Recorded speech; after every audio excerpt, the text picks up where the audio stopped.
तो बहुत बहुत धन्यवाद अमरीश जी। सभी को अस्सलाम वालेकुम, नमस्कार और very good good good evening to all. तो हम लोग बात कर रहे हैं आज जनता पार्लियामेंट में, और एनईपी से जुड़े हुए बहुत सारे सवाल और बहुत सारे डाउट्स हैं हमारे अंदर। तो हम उस देश में रहकर बात कर रहे हैं जिस देश की सबसे ज्यादा आबादी युवाओं की है, मतलब 65% जो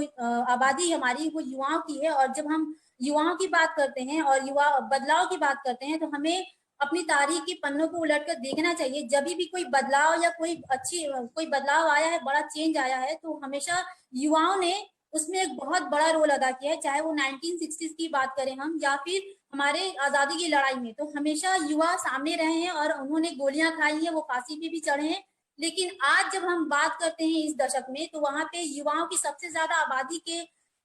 बावजूद हमें इस तरीके से नेग्लेक्ट किया जा रहा है कि हम जब पार्लियामेंट की बात करते हैं तो वहां पे सिर्फ और सिर्फ 2.2% हम लोकसभा में हैं, और राज्यसभा में सिर्फ 13% ही हमारा रिप्रेजेंटेशन है। लेकिन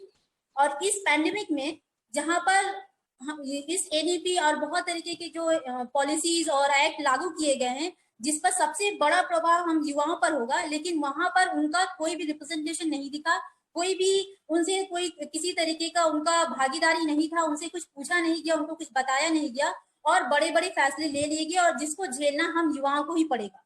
तो मैं ये बता दूं कि जितने भी बदलाव हैं वो शिक्षा से जुड़े हुए हैं, और शिक्षा अभी पूरी तरीके से ये रेटिंग वाली जो मानसिकता हमारे ऊपर लाद दी गई है कि जो बेस्ट यूनिवर्सिटीज हैं, उस बेस्ट यूनिवर्सिटीज में बेस्ट स्टूडेंट पढ़ेंगे, और बेस्ट स्टूडेंट वही लोग होंगे जिनके पेरेंट्स के पास पैसा होगा अच्छा पे करने के लिए। तो जो लोग पे करेंगे उनको ही बेस्ट यूनिवर्सिटीज में पढ़ने का मौका मिलेगा। यानी कि एक रिक्शा चलाने वाले की बेटी ये कभी नहीं सोच सकती कि वो जेएनयू या बड़ी यूनिवर्सिटीज में जाकर वो पढ़ाई कर सके। तो इस तरीके की मानसिकता को बनाए रखने के लिए हम पर ये पॉलिसी का हथियार अपनाया गया है, जहां पर ये पूरी तरीके से बता दिया गया है कि आप उतना ही पढ़ सकते हैं जितनी आपके पास पूंजी है, और पूंजी उन्हीं के पास है जिनके माँ बाप जो हैं वो इनके पे इन्वेस्ट कर सकते हैं। लेकिन हमारे जो निचले वर्ग के लोग हैं, जो माइनॉरिटीज हैं, उनके पास उतने पैसे नहीं है कि वो इन्वेस्ट कर पाए, वो अच्छी एजुकेशन ले पाए। और सबसे बड़ा धक्का तो ये है कि क्लास 6 जबकि बुनियादी तालीम हम उस वक्त लेते हैं जब हम अपना बुनियाद ठीक ठाक करते हैं, उस वक्त ही हमें लाइव स्किल, मतलब जो हमें वोकेशनल ट्रेनिंग का जो हथियार है थमा दिया जा रहा है, जिससे हम अनस्किल्ड लेबर बनेंगे, और वो अनस्किल्ड लेबर पूंजीवाद को सर्व करेंगे। मतलब अब एजुकेशन का मतलब सिर्फ और सिर्फ ये रह गया है कि वो जो है स्किल्ड और अनस्किल्ड क्लर्क तैयार करेंगे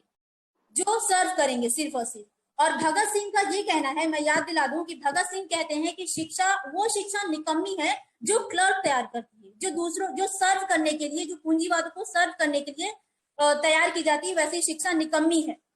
तो ऐसी शिक्षा का क्या हमने कभी सपना देखा था? क्या ये अंबेडकर का सपना दिखाती है? क्या ये जो पॉलिसी है वो फूले, भगत सिंह और गांधी जी के जो सपना था, जो देश का नए इंडिया का जो सपना था, वो क्या ये एजुकेशन पॉलिसी इस सपने को साकार करेगी? क्या हम ऐसा देश बनाना चाहते हैं जहां पर सिर्फ जो रोबोट हैं, जो सिर्फ सुनने वाले हैं, जो ना बोल सके ना सवाल कर सके,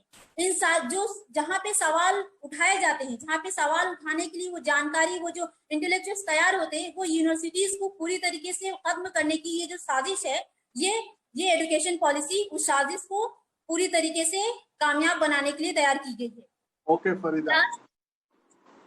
so now your time is over. Okay sir. अच्छा सर, लास्ट एक है कि हाँ बिल्कुल, कुछ इंसिडेंट्स जो अभी लास्ट कुछ इयर्स में हो रहे हैं, जितने जेएनयू में, जामिया मिलिया में जो सवाल उठाए जा रहे हैं, जो सही मुद्दों पे सवाल उठ रहे हैं, उन सवालों को दबाने के लिए ऐसे स्कॉलर्स जहाँ पे बन रहे हैं, जहाँ पे वो इंटेलेक्चुअल्स तैयार हो रहे हैं, उन इंटेलेक्चुअल्स को बंद करने के लिए